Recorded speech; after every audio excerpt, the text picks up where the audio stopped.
各位网友，大家好，今天是2021年1月20号，星期三，欢迎大家参加王健每日观察直播1的节目。我们今天的题目有两个，第一个是告别川普时代，美国开始新纪元；第二个是马云露面啊。那么先说我们今天最重要的一个议题，就是美国政权交接啊。那么川普总统的专机今天早晨8点钟从这个华盛顿安德鲁机场起飞啊，那么飞往佛罗里达棕榈滩啊，那么开始他的这个平民生活啊，这是一个。那么川普的欢送仪式是在安德鲁空军军事基地进行，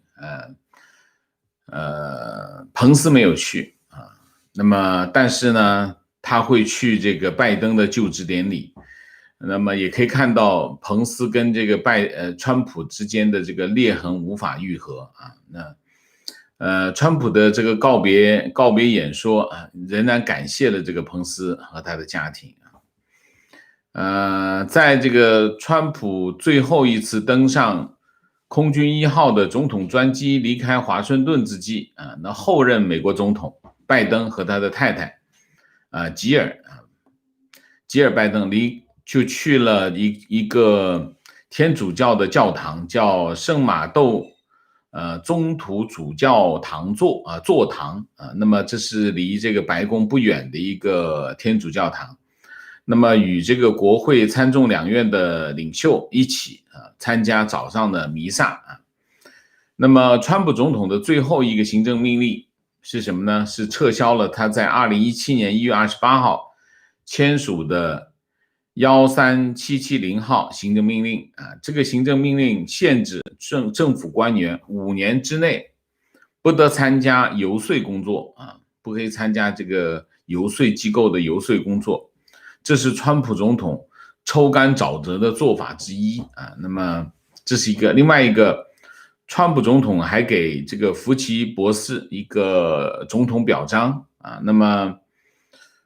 下午的这个拜登当选总统的第一件事情就是签署行政命令，重新加入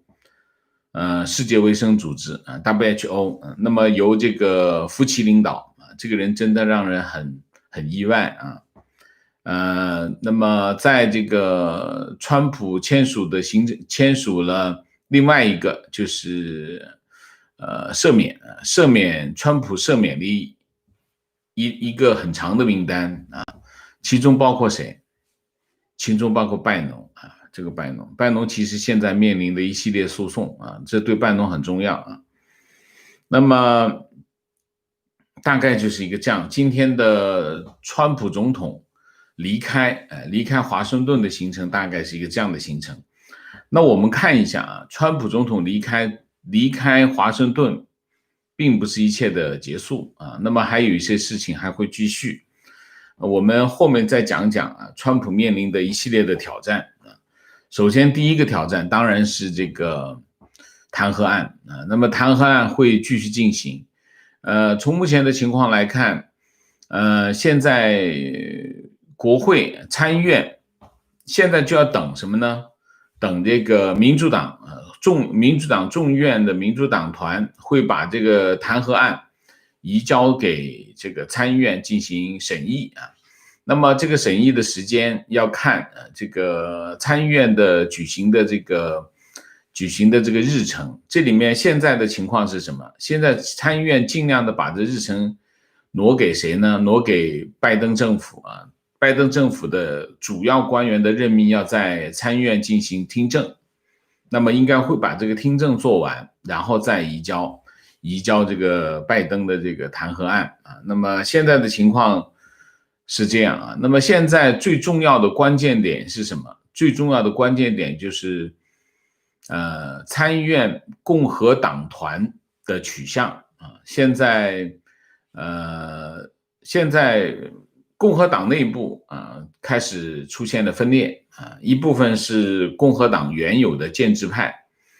那么他们希望跟川普切割啊，另外一派就是川普派拥抱川普，继续拥抱川普，现在情况是一个这样的局势非常不明朗。那么川普的这个弹劾案取决于共和党内部是什么样的取向，最终会影响这个投票结果。这是一个当然这里面还有一些什么呢？还有一些技术上的问题包括关于这个川普离任之后，这个诉讼是不是仍然有效或者符合宪法，仍然有争议。到目前为止仍然有争议，但是这个进程正在进行所以另外呢，川普在找这个辩护律师也有点困难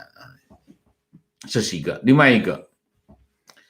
川普的政治选择川普政治选择，《华尔街日报》有一个报道说，这个川普近日讨论了一个跟他的心腹跟他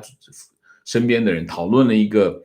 建立新的政党的事情甚至想命名这叫爱国者党那么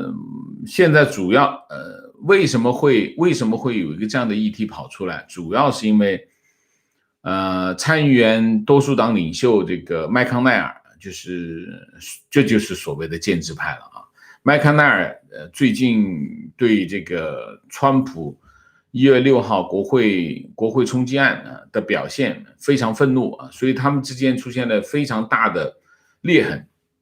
那么这个裂痕，昨天麦康奈尔在参议院说这个川普总统唆使了这个国会冲击案这是一个非常严厉的指控。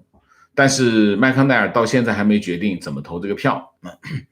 那么由于和共和党的建制派出现了一些裂痕，那么这是川普提出组建新的政党或者第三个党的原因其中一个原因。那么从美国的政党政治角度来看，第三个政党的空间不大这跟什么？跟美国的投票制度、选举制度是有关系的所以川普做这个动作的胜算不太高这原因是，当然他组建这个政党，其中有一个目标就是选下一任总统川普还是想选下一任总统。那么这里面有两个因素，一个因素你一方面要选举，另外要组建新的政党毕竟川普是70多岁的年龄这个时间是有限，时间精力是有限的这是一个方面。一个是政党现实，另外一个是他的这个年龄的问题，他没有太多的时空的问题。那么还有一个可能性是什么？还有一个可能性是，这也可能是川普利用这个消息向共和党建制派施加压力的一个手段。因为你要知道，如果川普成立一个第三党，意味着共和党内部的川普派就会跑到他的新党里面去当然不会是全部了，可能是有一部分会跑，那对共和党来说是一个非常大的打击所以他这个消息也可能是一个策略，就是给共和党里面的这个建制派施加压力这是一个另外，川普离任以后，他会面临一系列的法律诉讼这个法律诉讼都在磨刀霍霍，这些律师们检察官们都在磨刀霍霍其中有一个是大选前的诉讼，大选前的诉讼主要的就是特别检察官叫罗伯特·穆勒这个名字大家应该很熟悉那个这主要是妨碍司法公正其中包括什么竞选财务案。那么这个案子导致他的前律师，川普的前律师科恩被判了3年这个那么穆勒应该是因为这个之前的这个案子是没有结束的那么穆勒应该还在准备川普的这个案子这是一个。另外一个就是国税局国税局的调查。国税局因为川普公司他自己的公司多年来采取一个有问题的扣减方案，所以国税局会对他进行调查这是一个。另外还有一个，就纽约曼哈顿地区的检察官万斯这个大家都知道的，万斯正在对这个川普的这个商业商业交易进行调查啊，这个调查涉及到最终可能导致这个刑事指控啊，这是一个另外还有一个纽约的总检察长同时可能对川普的这个机构夸大资产价格进行调查另外还有一些民事案件，包括纽约有2起诽谤诉讼诽谤诉讼是因为川普说那个女性有2名女性指控他性侵犯时候说谎是他们说他诽谤罪这是一个。但是最严重的一个是什么？最严重的是乔治亚州检察官正在进行诉讼调查。这个是什么？跟什么有关系？跟1月2号他打电话给乔治亚州的州务卿，他在电话中要求这个州务卿为他找到足够的选票推翻拜登的这个胜选那么这通电话违反了乔治亚州的选举舞弊法这是一个，这是最重要的，目前来看是最重要的。还有一个就是跟国会大厦冲击案有关的这个诉讼，现在还是有争议因为有一些律师认为川普在这场事件之前的演讲并没有直接鼓励大家去但是他的言语之间是有一些模糊的地带，所以这个案子成不成不好说但是肯定这也是其中一个可能发生的诉讼这是一个就是川普离任之后，他将面临一系列的法律诉讼另外，川普呢作为前总统，他的福利我们来看一下1958年通过的前总统法案Former President Act 规定前总统享有的福利是每年20万美元的退休金这对川普来说意义不大那么有100多万的公务旅行费用，还有什么呢？办公空间和职员的配备，还包括什么呢？特勤局终身保护，就是前总统特勤局会给他终身的保护。还有什么呢？还有这个总统图书馆，还有国葬。当时就是前总统如果逝世他会享受国葬待遇但如果这个总统被弹劾或者被罢免，弹劾并罢免，那么这所有的福利将会被剥夺。那么川普总统是明显是完成了他整个任期，所以毫无疑问这些福利将会保持川普总统会享受这个福利这是一个。另外一个呢川普总统还面临一个挑战，就是他的商业帝国，他的家族生意家族生意其实在此之前并没有太大的影响，就是川普集团的这个生意，他当总统以后跟他关系不太大，没有直接的关系。产生影响的是什么？1月6号国会大厦冲击案。那么川普总统本身受到各界的指责，于是呢这个他的商业帝国也受到冲击那么德意志帝国一直是川普公司的主要的贷款来源那么1月11号德意志银行宣布不再和川普集团有任何生意往来。那么目前川普集团欠德意志银行3亿多美金偿还日期是2023年和2024年。同时美国的 Signature 银行取消川普2个共计存款约500万美元的银行账户并且呼吁这个川普辞职。紧接着佛罗里达的 Professional 银行宣布关闭川普的账户，不再和川普集团有任何的生意往来。但是真正影响是什么？真正影响是这个高伟环球上周一宣布终止跟川普集团的关系不再提供中介服务。你要知道川普集团是个房地产开发商那么这个会影响他因为他有很多的 building 就是很多的物业他需要出租甚至他会盖新房子要卖这是一个这是对川普集团有影响。还有一个影响让川普最难受的是什么呢？就是美国职业高尔夫协会PGA 宣布2022年 PGA 巡回赛不在这个川普的这个高尔夫区俱乐部举行这是让川普最难受的一件事然后英国皇家古典高尔夫俱乐部他们是举办这个英国高尔夫公开赛他们也宣布这不会再和川普集团高尔夫度假村合作这是一个还有就是纽约市政府终止这个川普的合同川普帮纽约市政府运营两个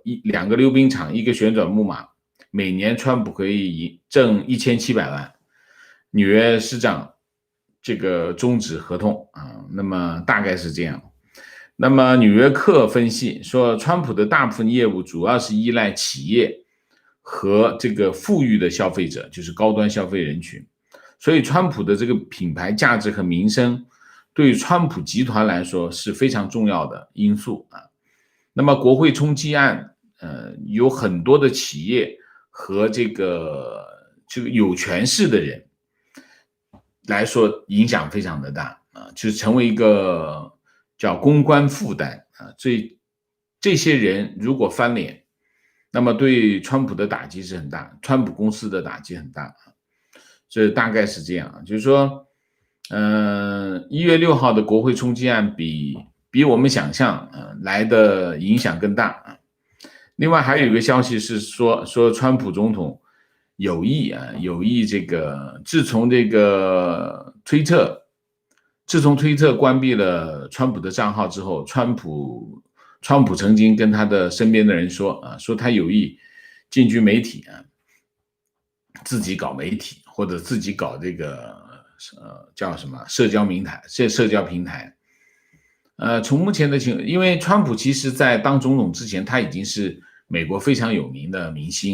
星级的这种老板因为他以前搞真人秀那么但是他自己做媒体我看胜算不大2个原因第一个原因就是其实川普没有兴趣跟他的粉丝喊话因为他的粉丝对他来说他的粉丝一直很忠诚所以他不需要跟他喊话他需要喊话的是什么不是他粉丝的人才有意义那么如果川普自己办媒体那估计主要的观众还是川普的粉丝所以他办这个媒体就没有太大的价值我认为所以川普应该理论上不会办媒体这是第一个第二个还有一个如果他办媒体还有一个困难就是他跟谁合作这不是网友不经常骂说左媒嘛左媒体大部分是左倾跟川普基本上翻脸你跟谁合作很难我估计是很难所以这个问题我觉得当然还有一个问题川普毕竟70多岁了这还是精力有限啥都想干那不大行年轻20年差不多那么我们讲第二个主题第二个主题是马云露面了马云露面他最后一次公开场合出现是去年的10月份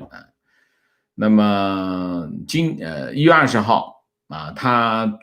出了一个公开的视频那么这个视频是与乡村教师连线的视频他在这个视频中说过去5年每年的这一天我们都会在三亚举行颁奖仪式感谢老师致敬老师今年因为疫情的原因不能在三亚见面但是我们的约定不会变对老师的致敬也不缺席那马云以前当过英语教师所以他就搞了一个这个活动那么他在这个视频当中最后说等疫情过去了我们再见面那么马云公益基金会那么回应这个媒体的查询证实这的确是马云的视频那么马云是搞了一个马云乡村教师颁奖典礼那么每年从2015年开始每年都在三亚举行那么这次呢颁奖典礼会在网上举行马云按照这个约定出席视频在线的这个颁奖仪式那么在过去1个月当中，基本上海外媒体都在关注马云到底去哪里了。那么，因为马云有过去2个月的时间，基本上过去2个月的时间，马云都在这个风头火势上啊。那么，中国政府从11月2号开始，集中火力对马云和他身后的2家公司，一个叫阿里巴巴，一个叫这个蚂蚁集团，火力全开啊。那么各种措施啊对付他们啊。所以最终呢，外界一直认为马云出事了啊。马云可能有2个事儿，一个是他可能被边控了，边控的意思就是不让他出国。另外一个可能性就是马云集团他会遇到很大的障碍。那有些人认为是因为马云在10月份这个外滩金融峰会上的一番大胆的批评以给他带来的麻烦。但是我认为马云遇到的麻烦主要是蚂蚁集团的这个利益分配造成了他和现在当局的一系列的冲突啊。那么但是呢，我在12月28号我们的视频当中，我认为可能马云已经被放生了啊。去年12月28号 ,12 月26号人民银行、银保监会、证监会、外管局4个部门约谈了蚂蚁集团。那么人民银行副行长潘功胜就是接受记者访问，然后就讲了一番话，讲了一番这次约谈蚂蚁集团的情况。一般来说这种做好人呢，就会有人出来说啊。做恶人呢，一般就不会出来说。所以你可以看，在上一次金融叫什么这个监管约谈，就没有人出来讲，就直接是金融监管约谈。但是这次潘功胜就出来说，潘功胜出来一说，一看那当局人民银行对蚂蚁集团的说法出现了明显的转变。第一个，调子放缓就是没那么杀气腾腾。第二个，给出路，给要求第三个，肯定贡献，肯定成绩。那我基于这3个调子的转变，我认为当局在12月28号的那次12月26号的那次金融监管，实际上马云和他背后的这2家公司可能就已经被放生了。那出现这个原因，我相信是2个原因。第一个原因就是蚂蚁集团涉及的利益非常的大，你想一下，一个2万亿市值的企业，那它要上市这中间有多少钱在里头所以蚂蚁集团无法上市，然后让蚂蚁集团还有一些所谓分拆的这种言论，那绝对不可能的事情。所以这里面有很大的利益在里头。那么把蚂蚁集团打垮击败，对任何人没有好处，所以这件事情不会发生。第二件事情就是可能就是这个马云背后的这个势力和当局已经达成了某种默契达成了勾兑这种勾兑实现也是这是放生马云的必要的条件所以我觉得，所以那个时候我就开始认为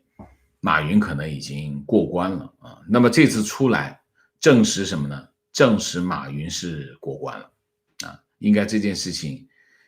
差不多就到这里了。马云面临的这场风波就应该差不多到这里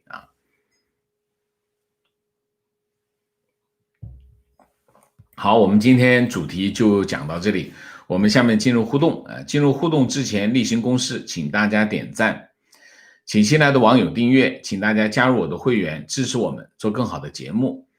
那么进入互动之后呢，请大家不要聊天。那么4个情况、问题、观点、情绪，好吗？今天我们还是请这个川普的支持者们尽量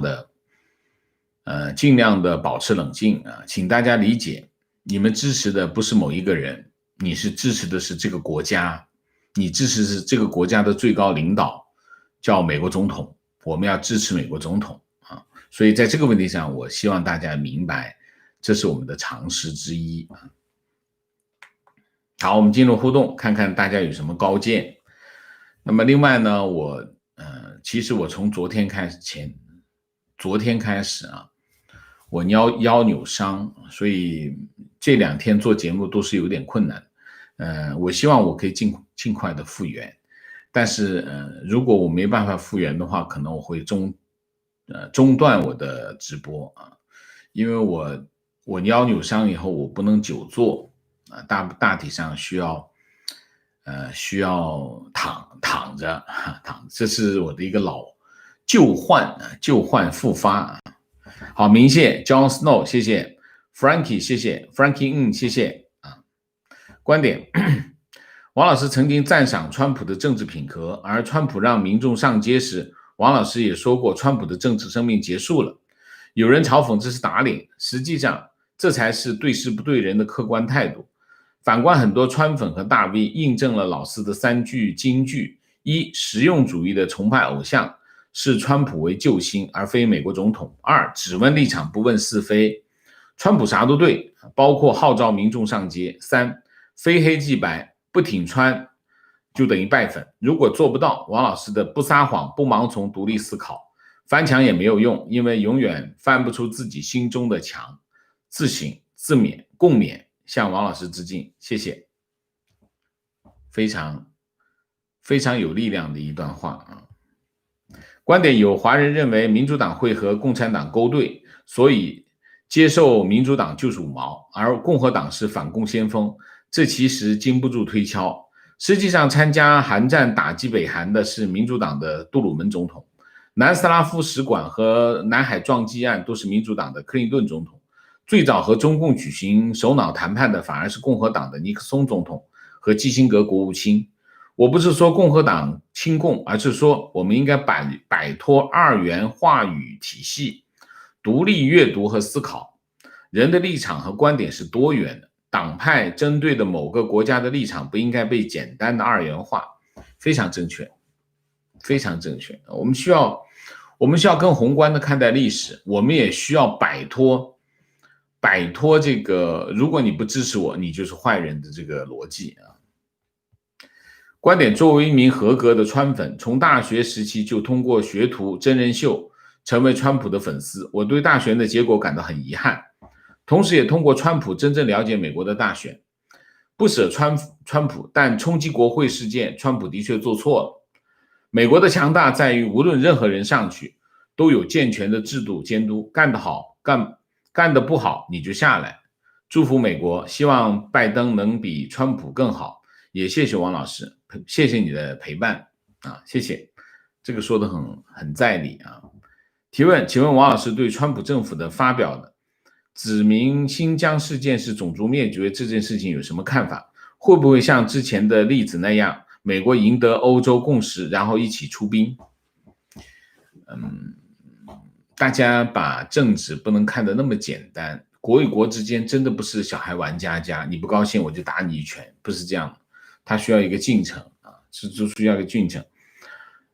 蓬佩奥宣布这个新疆的发生在新疆的人权事件是种族灭绝，是反人类罪啊，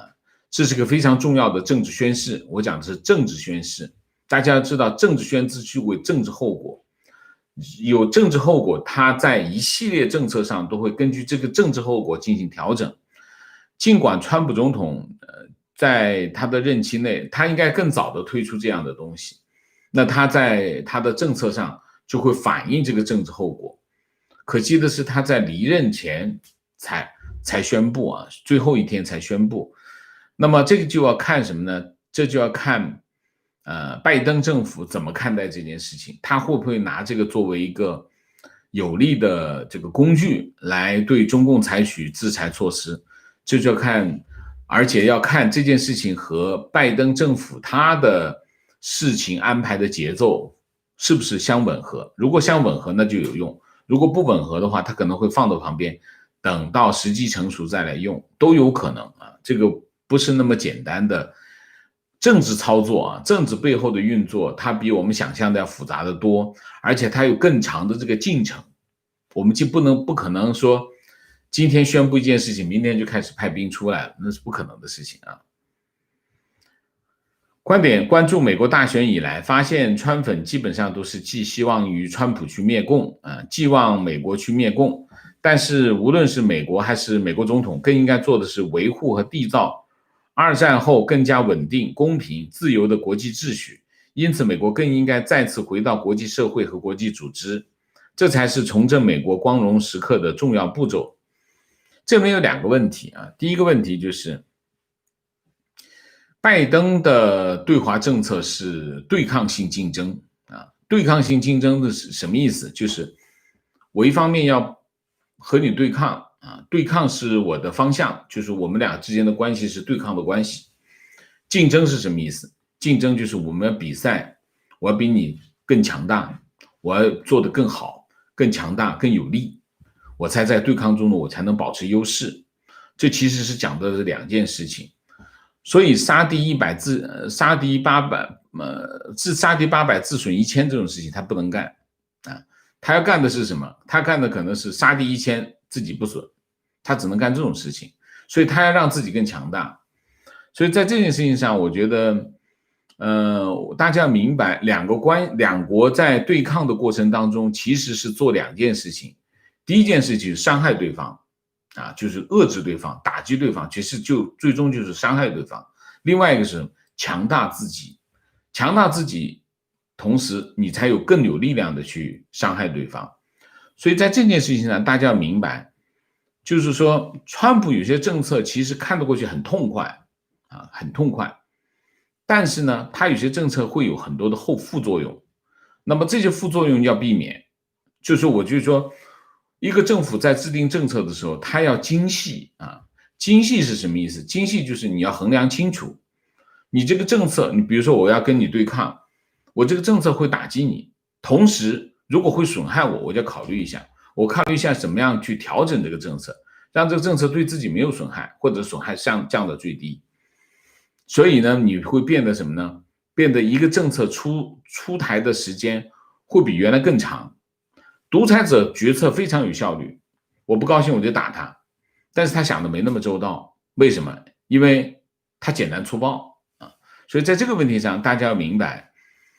所以一系列的，我们政府在制定政策的时候，就需要让大家来批评，因为你不会想的那么周全，永远想的不会那么周全，让大家批评，在批评的过程当中，去不断的调整这个政策。这才是民选政府的优势，独裁政府在这件事情上那绝对是完败啊。所以如果你要寄望就是美国政府对付中共，这一点我觉得不用说，这美国社会现在已经有形成的共识。那么美国要对付中共，那么无非是2件事情。第一件事情就是你要足够的力量，你没有力量怎么对付？没有用的啊，这是第一个。第二个，你在对付他的过程当中不要伤害自己，就这2个啊。提问，请问王老师，个人崇拜的极端会出现纳粹，非个人崇拜的极端会出现一个极端的政府，比如中国大陆。中国大陆现在的统治只有洗脑和军队，个人崇拜出现极端政府，我不知道你这个个人崇拜其实是一个现象啊，就是说它背后的操作还是集权。集权是什么？就是把权力全部拿在自己的手里，然后最终结果就是独裁啊。那么个人崇拜是其中一个手段，在民选政府、民选时代，通过个人崇拜，他拿到更多的选票，对吗？那拿到更多的选票，他能得到更高的位置。那么但是最终你要集权，然后形成独裁，才能成为一个极端的政府。所以这里面个人崇拜只是手段，就像毛泽东一样，毛泽东他个人崇拜只是手段，他要的结果是什么？要的结果就是对他获得垄断的权利，垄断思想，垄断权利，把所有的东西全部拿在手里，那就是垄断权力啊。观点无论川普之后如何，或者留给人们多少继续可以讨论的话题，至少有一点肯定，他应该是继克林顿之后被中国人提起以及记得的一位美国总统啊，非常正确。提问王先生在之前的节目讲过，赵小兰麦克纳尔的太太是中共在美国的第5中队，这种情况会对他先生麦克纳尔会不会有任何影响？我不知道啊。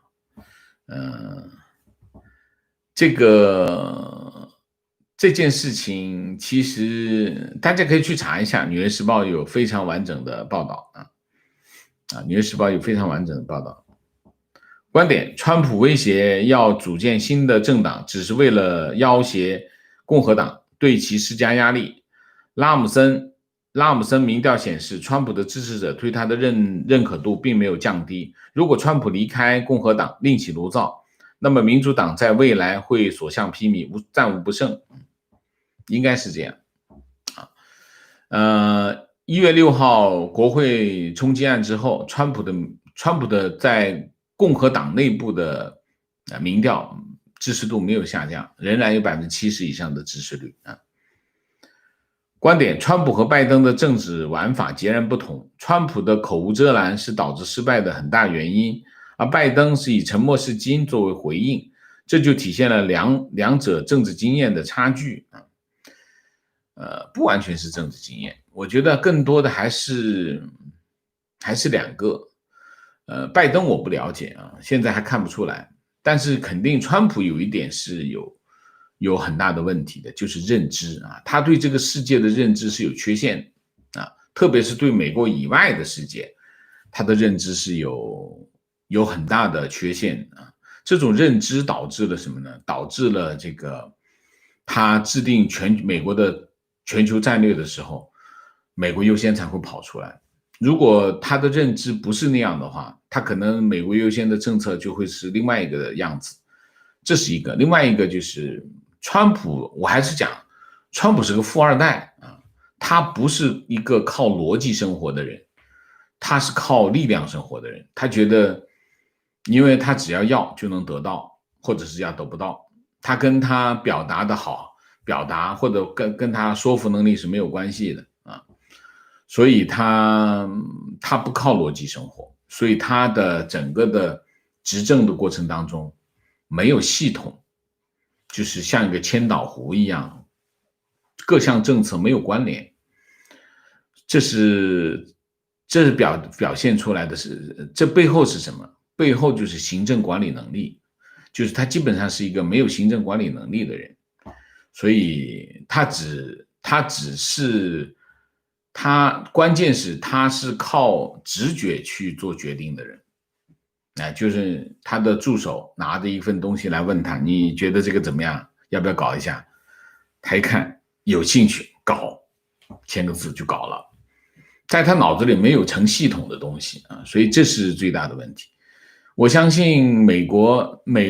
这4年受到最大的伤害就是这2个原因，这2个原因对美国的伤害是最大的。一个就是认知的缺陷，一个就是川普没有系统的这个政策方向。到后期你可以看一下，后期其实川普在很多领域他已经不大管了，基本上你看一头是蓬佩奥，以蓬佩奥为主，蓬佩奥系统的推进他的政策，后面另外一个就是选举了，剩下就是选举了。观点：川普主义也好，川普现象也好，只是作为民粹浪潮出现昙花一现。历史上的杰克逊以及90年代的政客布坎南都和川普很相似的政治理念，但这3位也没能做出有长期延续性的政策。民粹浪潮给全球化提了个醒，提出了弊端，但也仅此而已。我是川粉，但我认为建制派政客当选是民情秩序稳定的象征，结构性的问题还要靠建制派改革，民粹是饮鸩止渴。美国的秩序还是非常理性的。川普的政策背后有3个三样东西对他产生影响啊。第一个影响就是孤立主义。孤立主义的背景是什么？孤立主义背景就是茶党运动。茶党运动的他号召的一些理念对川普是有影响的。另外一个就是这位网友说的民粹主义。民粹主义最大的好处是什么？就是政治动员。所以为什么有这么忠诚的这个川粉，背后其实是民粹主义的效果。大部分的民粹主义的诉求方向都是一样的，你可以看一下，就是当年的希特勒也是诉诸于民粹主义啊，所以这个是民粹主义是非常有政治动员力的一种方式和口号啊。情绪，华人受的政治训练还是不足，很多川粉都是2016年才开始关注政治和外交，很容易被困在一个信息网中，要多看新闻，哪一个立场都要看，历史更要看。这个其实是什么呢？就是其实最重要的，你怎么训练也没有用的了。为什么？因为这个训练不出来。这需要的是什么？你想一下，不同的候选人有不同的政治口号，你被哪个政治口号打动？其实取决于什么？取决于你是一个怎样的人啊！这跟你的这个学识没有关系啊，跟你是个怎样的人有关系。就是说，你可以看得很清楚，就是哪一个人被哪一种一定会被哪一种口号打动，那这决定了什么？就决定了你是哪一种政治取向。那中间有没有想办法能够改善自己的空间？是有的啊，你多学习，多看报啊，多掌握更多的信息啊，提高自己的辨别能力，这是有的啊，这是可以的。但是其实你要知道，不管你是读博士还是读哲学，你这社会学的知识再多也好，你是这种人，你就是这种人，你还会被这种东西打动，这个真的关系不太大啊。观点，王老师辛苦了，希望早日康复。腰疼可以考虑比较家居的直播，比如靠在沙发上直播。我这腰伤是旧患，我这腰伤的问题是不能久坐，我只能躺着啊，所以沙发上也不行，我就必须躺着啊，躺着才会恢复啊，所以我基本上这2天我都是在躺在床上啊。情绪，祝老师身体健康，多多保重。每天听王老师的观点，每天离自由和独立思考近一点，谢谢。王老师辛苦了，多休息没关系，我们等你。情绪，王老师帮助我们打开思路，学会思考，注意修养。虽然不看节目更新会难受，还是希望老师好好注意身体，我会的啊。Fendi 陈，谢谢啊，王老师注意身体，好的。那我们今天的节目就到，我看一下还有没有别的啊。情况，上海发布，复旦大学附属通报，1月20号，该院对外出现确诊吗？是确诊吗？上海是不是确诊？没有确诊是吧？好吧，那我们就没有了啊。今天我们的节目就到这里，感谢大家的参与，我们下个节目再见。再见之前，请大家点赞，请新来的网友订阅，请大家加入我们的会员，支持我们做更好的节目，做更好的自己。谢谢大家，谢谢。